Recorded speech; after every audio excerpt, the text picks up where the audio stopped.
네, 지난 11월 30일 날 우리가 이 자리에서 다시 모여서 예배를 드렸고, 그리고 한 달이 지났습니다.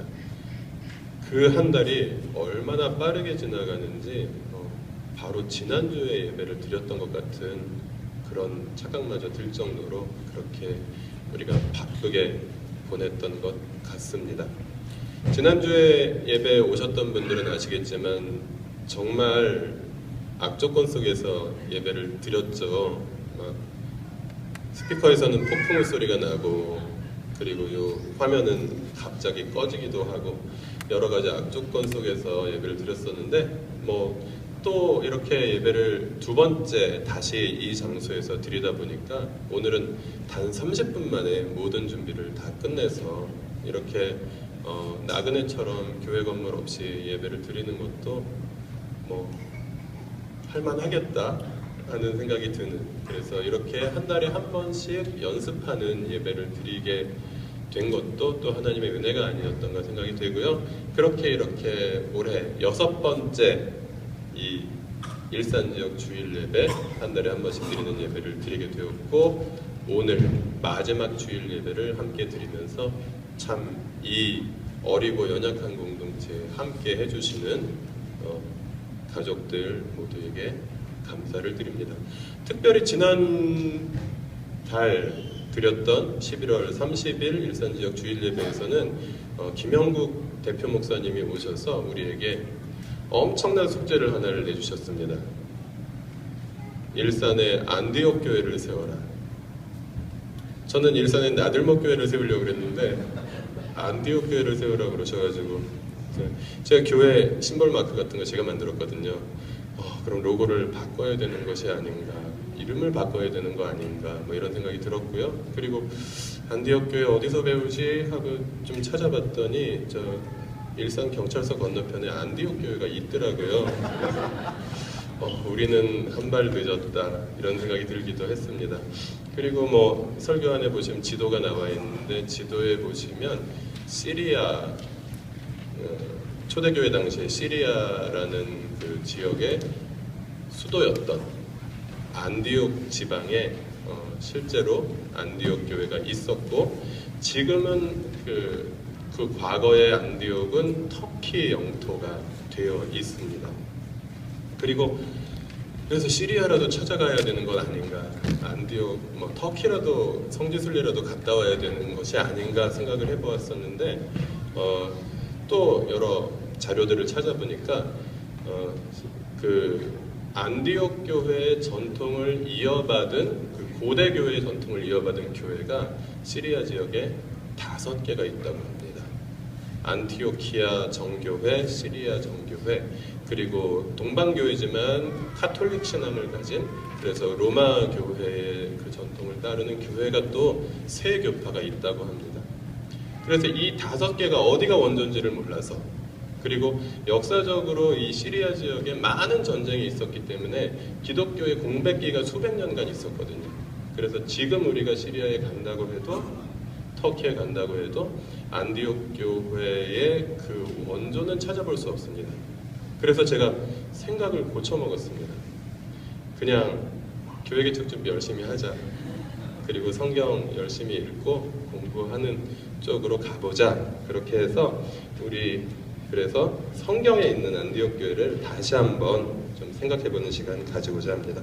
같이 설교안에 나와 있는 사도행전 11장 19절부터 30절, 그리고 13장 1절부터 3절 말씀, 조금 기니까 우리 교독으로 읽었으면 좋겠습니다. 제가 한 절 읽고 여러분께서 한 절 읽으시고, 그렇게 교독으로 19절부터 13장 3절까지 그냥 쭉 읽도록 하겠습니다. 제가 먼저 읽겠습니다. 스데반에게 가해진 박해 때문에 흩어진 사람들이 페니키아와 키프로스와 안디옥까지 가서 유대 사람들에게만 말씀을 전하였다. 사람같이 있었는데 그들은 안디옥에 이르러서 그리스 사람들에게도 말을 하여 주 예수를 전하였다. 주님의 손이 그들과 함께 하시니 수많은 사람이 믿고 주님께로 돌아왔다. 예루살렘 교회가 이 소식을 듣고서 바나바를 안디옥으로 보냈다. 바나바가 가서 하나님의 은혜가 내린 것을 보고 기뻐하였고 모든 사람에게 굳센 마음으로 주님을 의지하라고 권하였다. 성령과 믿음이 충만한 사람이었다. 그래서 많은 사람이 주님께로 나아갔다. 바나바는 사울을 찾으려고 다소로 가서 그를 만나 안디옥으로 데려왔다. 두 사람은 1년 동안 줄곧 거기에 머물면서 교회에서 모임을 가지고 많은 사람을 가르쳤다. 제자들은 안디옥에서 처음으로 그리스도인이라고 불리었다. 그 무렵에 예언자 몇이 예루살렘에서 안디옥에 내려왔다. 그 가운데 아가보라는 사람이 성령의 감동을 받아서 일어나 온 세계에 큰 기근이 될 것이라고 예언하였다. 바로 그 기근이 글라우디오 황제 때에 들었다.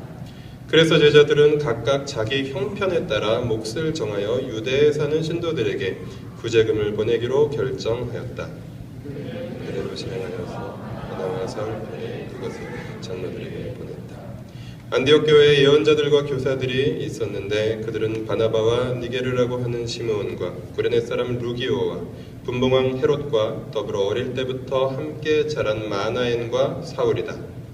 주님께 예배하며 금식하고 있을 때 성령이 그들에게 말씀하셨다. 너희는 나를 위해서 바나바와 사울을 따로 세워라. 내가 그들에게 맡기려 하는 일이 있다. 함께 읽겠습니다. 그래서 그들은 금식하고 기도한 뒤에 두 사람에게 안수를 하여 떠나보냈다. 아멘. 여러분, 이 조금 짧지 않은 본문을 읽으시면서 안디옥 교회에 대해서 어떤 생각이 드셨습니까?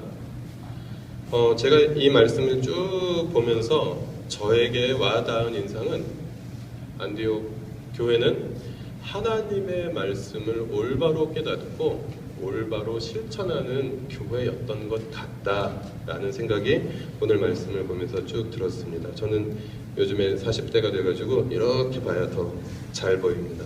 성경을 그렇게 한눈에 쭉 보니까 이제 그런 생각이 들었고요. 네, 말씀을 올바로 깨닫고 올바로 실천하는 교회가 될 수 있다면 얼마나 좋겠습니까? 신약 성경이 교회를 말할 때 교회의 특징을 보통 5가지로 얘기합니다. 뭐가 있을까요? 신약 성경이 말하는 교회의 특징: 찾는 이 중심, 진실한 공동체, 균형 있는 성장, 안팎의 변혁, 종말론적 예배. 이것이 나들목 교회가 말하는 것인데 이것과 다르지 않습니다. 이것이 신약 성경에 있는 원래 의미를 가지고 살려서 얘기하면 예배, 전도와 선교, 그리고 교육과 훈련, 그리고 친교, 그리고 봉사와 사역, 이렇게 예배, 교육, 교제, 전도, 봉사 5가지 특징을 신약의 교회들은 보여주고 있는데 이 5가지를 한 방에 해결할 수 있는 게 이겁니다. 말씀을 올바로 깨닫고 올바로 실천할 수만 있다면 우리가 어떤 영역이 약한지 어떤 영역이 강한지 그런 거 신경 쓸 필요 없이 한 방에 해결해 줄 수 있는 것이 바로 이것입니다. 그런데 안디옥 교회는 바로 그런 교회였다라는 사실입니다. 우리가 먼저 함께 생각해 보고 싶은 것은 안디옥 교회가 말씀을 올바로 깨닫는 공동체, 그리고 올바로 실천하는 공동체였는데 먼저 그러기 위해서 말씀을 통해서 하나님의 뜻을 깨닫는 공동체였다는 것을 먼저 생각해 볼 필요가 있을 것 같습니다.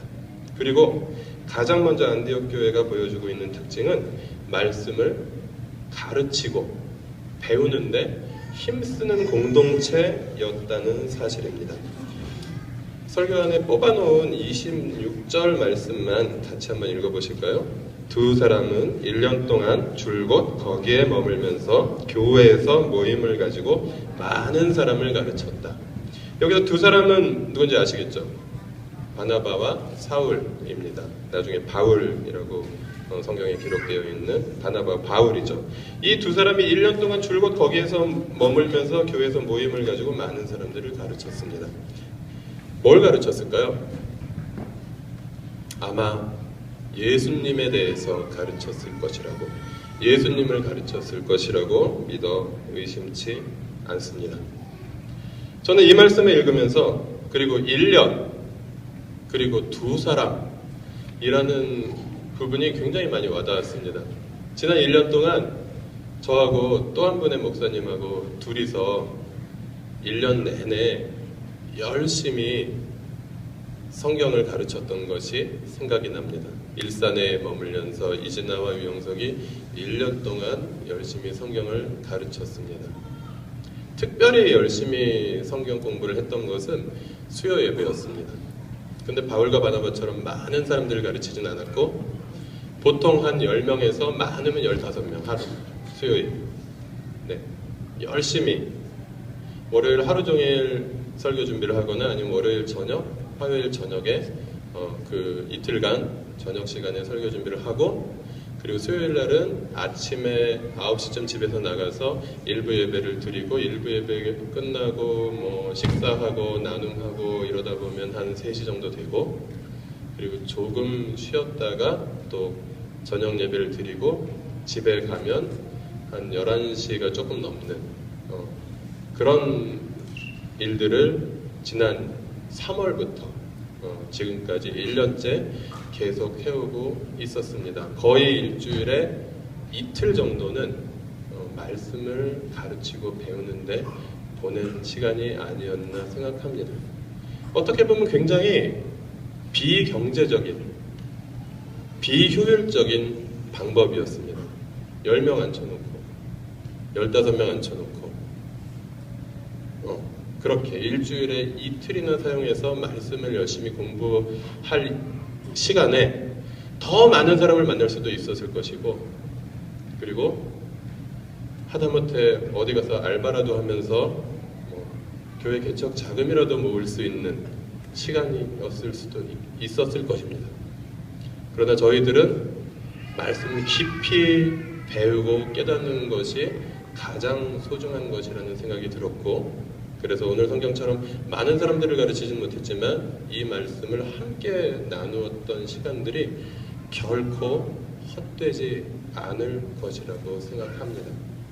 그래서 우리 교회는 매일 우리가 도시락 묵상집을 사용해서 성경을 같은 본문을 함께 묵상하는 그런 공동체 그리고 그 도시락 본문의 그 진도를 따라서 같은 본문을 또 수요일마다 깊이 또 연구하고 공부하고 배우는 공동체 그리고 수요일에 또 이제 금요일이나 토요일 저녁에 가정교회에서 또 그것들을 가족들과 어떻게 살았는지 나누는 공동체 그리고 주일에는 좀 더 폭넓은 분들과 함께 또 찾는 이들과 함께 조금 더 쉽게 말씀을 나누는 공동체가 되기를 소망하고 그렇게 하나님의 뜻을 열심히 공부하고 열심히 묵상할 때 저희가 적어도 한 2, 3년 뒤에는 정말 모든 성도들이 함께 말씀을 잘 배우고 깨달을 수 있는 사람들이 되지 않을까 저희는 그렇게 생각합니다.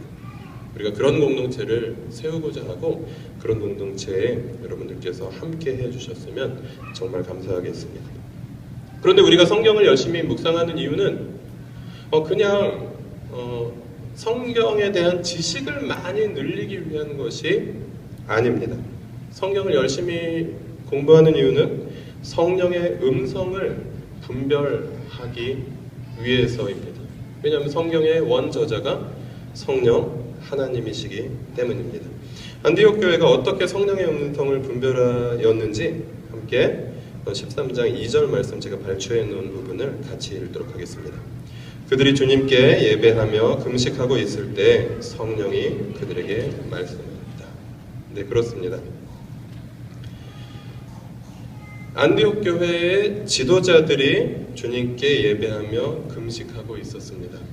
그때 성령께서 그들에게 말씀하셨고 그 6명의 지도자들은 그 말씀을 들었다라는 사실입니다. 저는 이런 공동체가 가장 건강하고 바람직한 공동체라고 생각합니다. 어떤 탁월한 지도자 한 사람이 하나님의 말씀을 일방적으로 선포하는 공동체가 아니라 교회에 여러 명의 지도자들이 세워지고 그들이 함께 하나님의 뜻을 분별해내는 공동체였던 것이 안디옥 교회였다는 것입니다.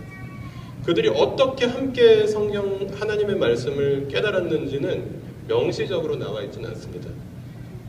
손이 나타나서 벽에 글씨를 썼는지 아니면 동시에 어떤 신비로운 음성을 들었는지 그것은 잘 모르겠습니다. 그러나 분명한 것은 안디옥 교회 6명의 지도자들이 함께 하나님께서 말씀하시는 것을 들을 수 있는 사람들이었다는 사실. 우리 나들모 일산교회도 그런 교회가 되었으면 좋겠습니다. 복수의 지도자들이 있고 많은 지도자들이 함께 성령의 음성을 들을 수 있는 영적으로 성숙한 분들이 함께 지도자로서 그 전체 공동체를 섬기는 그런 교회가 되었으면 좋겠고, 공식적으로 세워진 그런 몇 명의 지도자들 뿐만 아니라 모든 가족들이 함께 성령의 음성을 분별할 수 있는 그런 공동체가 되면 얼마나 좋을까, 그런 생각을 해보게 됩니다. 그래서 요엘에서 2장 28절에는 이런 말씀이 나오는데요. 함께 읽어보겠습니다. 그런 다음에 내가 모든 사람에게 나의 영을 부어주겠다. 너희의 아들, 딸들은 예언을 하고 노인들은 꿈을 꾸고 젊은이들은 환상을 볼 것이다. 네, 성령이 임하시면 이것이 가능하다는 것입니다. 아들, 딸들이 예언을 할 수 있다고, 노인들은 꿈을 꿀 수 있다고, 젊은이들은 환상을 볼 수 있다고. 그 공동체에 속한 남녀노소가, 그 공동체에 속한 모든 사람들이 함께 성령 안에서 한 꿈을 꾸고 하나님의 말씀을 함께 들으며 그것을 하나님의 말씀으로 분별하고 받아들이고 또 순종할 수 있는 공동체, 그런 공동체를 우리가 세울 수 있다면 얼마나 행복할까 생각합니다. 여러분, 말씀을 통해서 또 성령의 음성을 또 제대로 분별하면서 하나님의 말씀을 올바로 깨달을 수 있는 그런 공동체를 우리가 함께 만들어갈 수 있으면 좋겠습니다. 그런데 안디옥 교회는 성경 말씀만 붙들고 있는 공동체는 아니었다고 성경은 말하고 있습니다. 성경을 통해서 성령의 음성을 들으며 하나님의 뜻을 잘 분별하는 사람들은 시대의 징조를 보면서 또 시대를 통해서 말씀하시는, 역사를 통해서 말씀하시는, 상황을 통해서 말씀하시는 하나님의 음성을 들을 수 있다는 것입니다. 그래서 먼저 안디옥 교회는 시대를 통찰하는 공동체였습니다. 함께 28절 말씀 같이 읽어보실까요? 그 가운데 아가보라는 사람이 성령의 감동을 받아서 일어나 온 세계에 큰 기근이 들 것이라고 예언하였다. 바로 그 기근이 글라우디오 황제 때에 들었다. 네, 그렇습니다. 여러분, 이 말씀에서 가장 중요한 단어는 어떤 단어라고 생각하십니까? 관점에 따라 다르고 보는 방법에 따라 다르겠지만 힌트를 드리면 반복해서 등장하는 단어가 중요한 단어일 가능성이 있습니다. 두 단어가 반복되는데요. 한번 맞춰보시겠어요?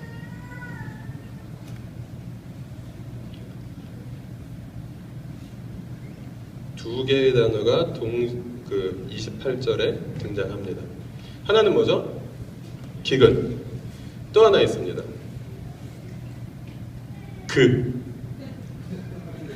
예. 그는 관사니까 우리가 조금 이렇게 나중에 살펴보기로 하고요. 시간 나실 때 살펴보기로 하시고, 기근입니다.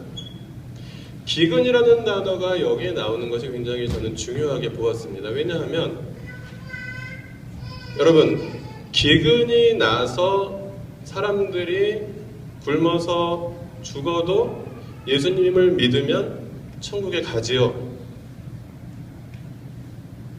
왜? 네,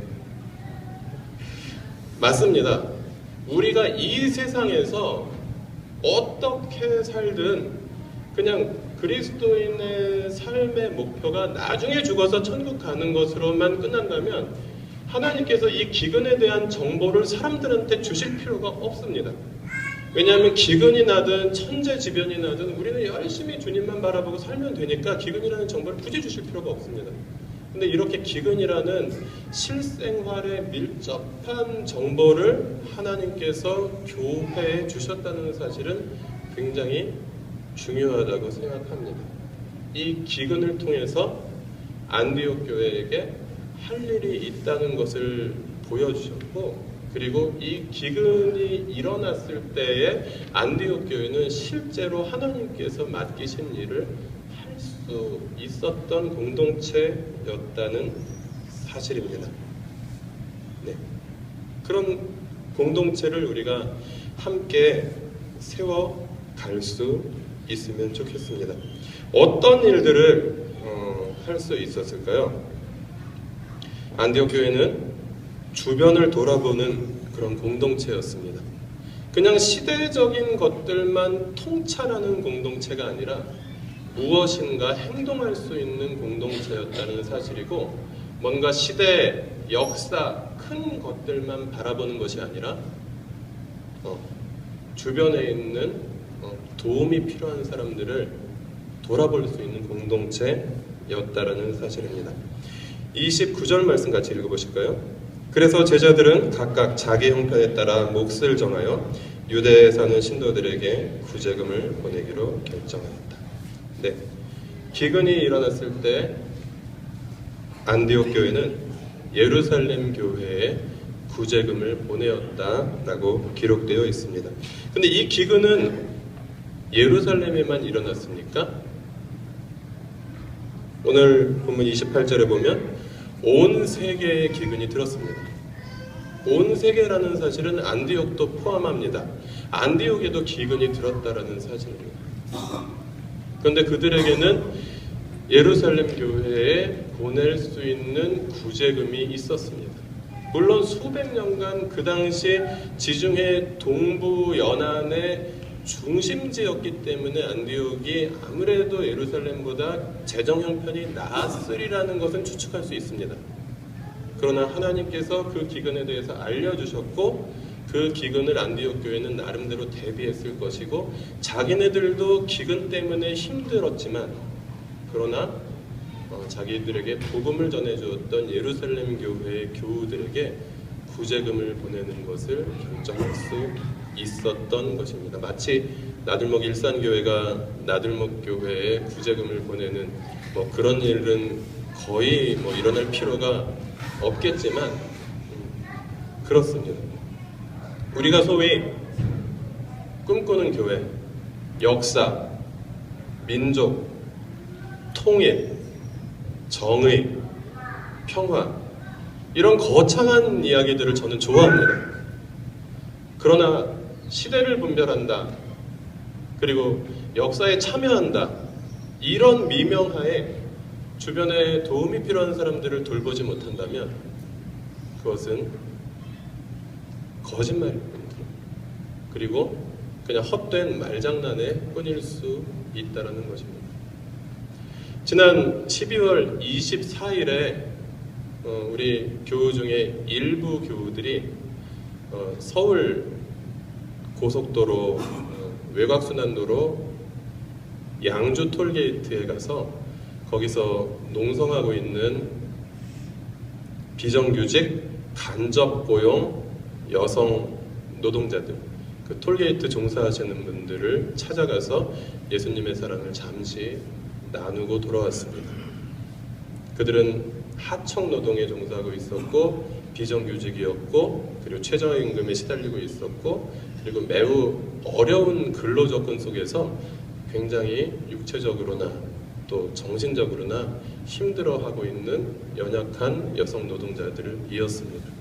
노동자들이 싸우고 있다는 이야기를 듣고 찾아갔을 때 처음에 들었던 생각은 굉장히 열혈투사들을 만나게 될 것이라고 생각을 했는데, 막상 가보니까 지금 여기 앉아 계신 분들처럼 예쁘고 그리고 아주 평범해 보이는 그런 시민들이었습니다. 그들이 그냥 차디찬 아스팔트의 바닥에 앉아서 그렇게 싸워야 하는 모습을 바라보면서 가슴이 아팠고, 잠시나마 저희들이 그곳에 가서 머물러 있다 올 수 있었던 것에 대해서 나름 감사를 드립니다. 그러나 우리가 이 세상의 비정규직 문제 우리가 해결할 수 없습니다. 이 세상의 하청노동 문제 우리가 다 해결할 수 없습니다. 그러나 우리 주변에 있는 하나님께서 우리에게 보여주시고 우리가 이웃하며 살아갈 수 있게 해 주시는 사람들을 돌아보는 것, 그것은 우리의 할 일입니다. 큰 교회가 되지 않아도 그건 할 수 있습니다. 우리처럼 몇십 명 모이는 작은 교회도 하나님께서 우리에게 마음 주실 때 그 마음 나누는 일 분명히 할 수 있습니다. 하나님은 이 시대에 그런 일들을 하라고 우리에게 또한 말씀하십니다. 그런 음성을 듣고 우리가 그 하나님이 주시는 마음에 자연스럽게 순종할 수 있는 공동체 함께 세워나갈 수 있었으면 좋겠습니다. 마지막으로 안디옥 교회는 하나님의 말씀을 깨닫고 그 말씀을 올바로 실천하는 공동체였습니다.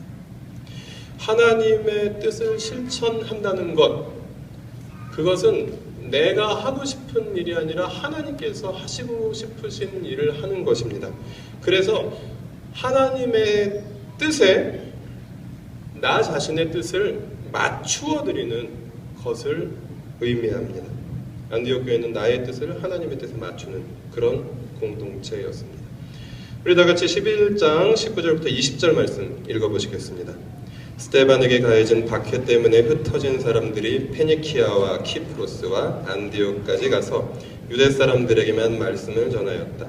그런데 그들 가운데는 키프로스 사람과 구레네 사람 몇이 있었는데 그들은 안디옥에 이르러서 그리스 사람들에게도 말을 하여 주 예수를 전하였다.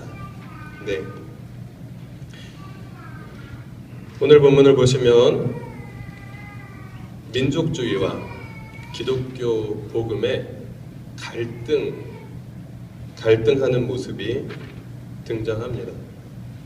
복음은 세계적인 것이고 보편적인 것이고 주님께서 승천하시기 전에 이렇게 말씀하셨죠. 너희는 온 유대와 사마리아와 땅끝까지 가서 복음을 전하여라.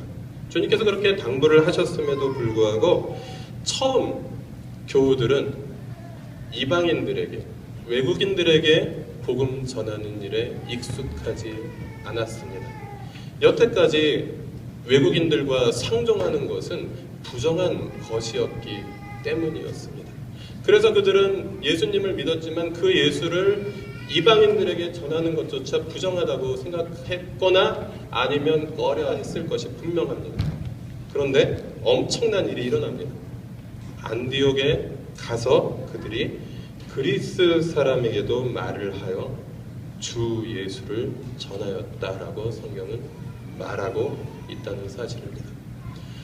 온 예루살렘과 온 유대와 사마리아와 땅끝까지 이르러 복음을 전하라는 그 주님의 명령은 이제 사도행전 한 8장 정도에서부터 사마리아로 복음이 전파되는 것, 그리고 사도행전 10장에서 또 이방인 가정에 복음이 전파되는 것, 그리고 11장에서 안디옥에서 이제 본격적으로 이방인들에게 복음이 전파되는 공동체가 형성되는 것, 이 복음의 전파 과정들을 계속해서 보여주고 있습니다. 그들이 만약에 계속해서 유대 민족주의에만 머물러 있었다면 이 복음이 땅끝까지 전파되는 일들은 또 다음 기회를 기다려야만 했을지도 모릅니다. 그러나 그들은 하나님의 뜻을 올바로 깨달았기 때문에 자기들에게 익숙하지 않았지만, 자기들의 민족주의에 비추어서는 꺼려지는 것이었지만 이방인들에게도 복음을 전하는 그런 공동체가 될 수 있었다는 사실입니다. 우리가 예수님을 믿기 전까지 가지고 있던 선입관들, 우리가 가지고 있는 어떤 정치적인 이념들, 그리고 여러 가지 생각들이 우리에게는 다 있고, 여러분 되게 비슷하게 생기셨지만 다 다릅니다. 저마다 다른 그런 다양한 생각들이 있는데 그 생각들을 우리가 말씀으로 조율해 가면서 내 뜻대로 교회가 가도록 하는 공동체가 아니라 내 뜻을 하나님의 뜻 아래에 놓아드리고, 그리고 하나님의 뜻에 나의 뜻을 맞추어서, 그래서 결국은 하나님의 뜻이 나의 뜻이 되는 그런 공동체, 하나님의 뜻이 우리의 뜻이 되는 공동체를 우리가 함께 세워가기를 소망합니다. 그래서 우리가 말씀을 열심히 공부하는 것이 더 필요하게 되는 것이죠. 그리고 두 번째로 안디옥 교회는 파송하는 공동체였습니다. 13장 3절, 벌써 마지막 본문이네요. 같이 읽어보겠습니다. 그래서 그들은 금식하고 기도한 뒤에 두 사람에게 안수를 하여 떠나 보냈다. 네, 아까 성령의 음성을 6명의 지도자들이 들었죠. 사울과 바나바를 따로 세워라. 그들을 이방인들을 위한 선교사로 보내시기 위해서 주님께서 그렇게 말씀하셨을 때 그들은 굉장히 어려웠을 수도 있습니다. 왜냐하면 사울과 바나바가 한 일이 1년 동안 말씀을 열심히 가르쳐서 많은 사람들을 그 공동체 안에 들어오게 했고, 그 공동체에서 핵심적인 역할을 하는 지도자였기 때문이었습니다. 그들이 만약에 빠져나간다면 안디옥 교회는 굉장히 약화될 수도 있는 그런 상황이었을 것입니다. 그러나 그들은 결국 자신들의 염려나 자신들의 생각, 그리고 자기 공동체의 유익이 아니라 더 큰 하나님의 뜻을 위해서 바울과 바나바라는 가장 중요한 지도자들을 선교사로 파송할 수 있는 그런 공동체였다는 것이 오늘 본문에 나오는 안디옥 교회의 또 하나의 제가 살펴본 마지막 특징이었다라는 것입니다. 우리 나들목 일산교회가 안디옥 교회와 같이 그렇게 파송하는 공동체가 되기 위해서는 우리는 어떻게 해야 할까요? 제가 경험하거나 간접적으로 들어본 교회 중에는 그런 꿈을 꾸는 교회들이 있습니다. 선교사 1000명 파송하는 교회. 네, 우리의 전체 인원보다 몇 배가 되는 선교사를 파송하는 일이 우리에게 일어날 수 있으면 마다하진 않겠지만 조금 우리 형편에는 비현실적인 일이라고 생각합니다. 그럼 우리는 어떤 파송을 할 수 있을까요? 유영석과 이진아를 파송하는 일? 네, 그건 가능하다고 생각합니다. 우리 교회가 계속해서 사람들을 열심히 가르치고 또 복음 전하고 또 하나님께서 사람들을 보내주셔서 계속해서 공동체가 어느 정도 또 성장하게 된다면 한 300명 정도 모이는 공동체가 될 때에 그 이상이 되면 교회가 좀 서로 잘 모르고 너무 좀 큰 교회가 아닌가 그렇게 생각이 됩니다. 저희는 그렇게 생각합니다. 300명이 되면 400명이 되어야 하고 400명이 되면 500명이 되어야 하는 그런 교회가 아니라 한 300명 정도가 됐을 때 한 100명 정도가 또 나가서 더 가까이 모여서 함께 예배드리는 그런 작은 그러나 건강한 공동체를 계속해서 세워나가는 그런 공동체가 될 수 있었으면 좋겠습니다. 한 교회가 한 150명, 한 200명 정도 모이면 자립할 수 있거든요. 그러면 더 커지려고 하지 말고 또 사람들이 나가서 더 또 건강한 공동체를 또 지역에 세밀하게 곳곳에 흩어져서 세워가는 가운데 이 복음이 그렇게 건강하게 인격적으로 흘러가는 그런 공동체를 우리가 세울 수 있었으면 좋겠습니다. 제가 이렇게 설교를 한 기억을 잊지 않도록 여러분께서 일깨워 주시길 바라고, 아마 이 장면이 녹음되고 있는 것으로 알고 있는데 우리가 같이 읽어보면서 만약에 우리가 인원이 좀 많아진다 이러면 우리가 더 커지자라고 생각하는 것이 아니라 쪼개지자, 그리고 나가자. 네가 나가라가 아니라 내가 나가리라 마음 먹으시고, 또 여러분께서도 지금 김포 파주, 또 일산, 또 덕양 여러 곳에서 우리가 모임을 가지고 여기에 오셔서 함께 예배를 드리고 있는데 뭐 나중에는 뭐 파주에도 덕양에도 또 김포에도 뭐 계속해서 이런 안디옥 교회를 닮은 공동체를 세워나갈 수 있으면 얼마나 좋을까 하는 소망을 여러분과 함께 꿈꾸어 보게 됩니다. 그런 공동체를 우리가 세워갈 수 있었으면 좋겠습니다. 여러분께서는 이 자리에 왜 오셨습니까? 이미 나들목 일산교회 개척에 동참하기를 결단하시고 함께 예배드리는 분들이 많이 계신 것으로 알고 있습니다. 그리고 나들목 교회 교인인데 아직 나들목 일산교회 개척에는 동참하지 않으셨지만 일산 지역에서 드리는 나들목 예배이기 때문에 또 여기에 와서 예배를 함께 드리는 또 그런 성도님들도 있는 것으로 알고 있습니다. 또 어떤 분들은 부인 때문에, 부인을 사랑하기 때문에 부인과 함께 예배를 드리기 위해서 이 자리에 와주신 또 훌륭한 남편분들도 있는 것으로 또 알고 있습니다. 네. 그리고 또 옛날 친구가 교회를 개척한다니까 잘 하나 한번 와보신 분도 한 분 있으신 것 같습니다. 네. 왜 오셨는지 상관없습니다.